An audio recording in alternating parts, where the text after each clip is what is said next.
And I think it is when I talk about how we're not in the room when people are deciding that training is the issue. And the issue that creates for L&D is that we're on the hook for fixing an entire cultural shift in an organization or an entire bottom line, like financial outcome. When we weren't in the room, when people decided that it was a training that needed to be how we fix that problem. And we could have told you, hey, it's training plus a policy change. It's training plus these other things. And so you can't train someone and then put them back. I showed this picture of a stagnant pond, and you can't put people back into that stagnant water after you've trained them and expect that everything is going to change because you transformed one person's understanding or even a group of people's understanding.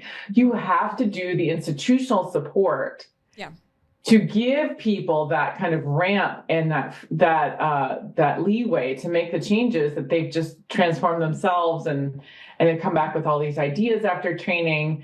You can't put them back in the stagnant pool or else they will leave and find another job. And I felt some kind of amen kind of vibe in the crowd from that, and feeling like L&D shouldn't be on the hook to solve all the problems within a business or an organization if we weren't clear to define what the problem was and whether or not it was really up to L&D alone to solve that. Like, let's be clear on what training can and cannot do in isolation. And it's like training shouldn't be done in isolation. I feel like that part was hitting with folks in the crowd because we're always asked to calculate our ROI. What's the return on doing all these L&D things? You guys are a cost center, CFOs are looking at L&D and saying, but what value do you bring? And we're going, we're the entire value. If only, you'd listen to us, right?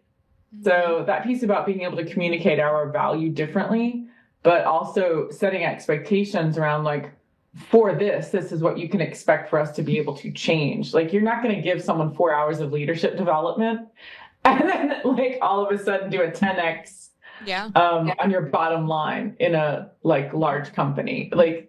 So I think that part seemed to hit because L&D is often on the hook for a lot. And I think that part was like, people felt like someone saying this whole thing that's been weighing on my shoulders.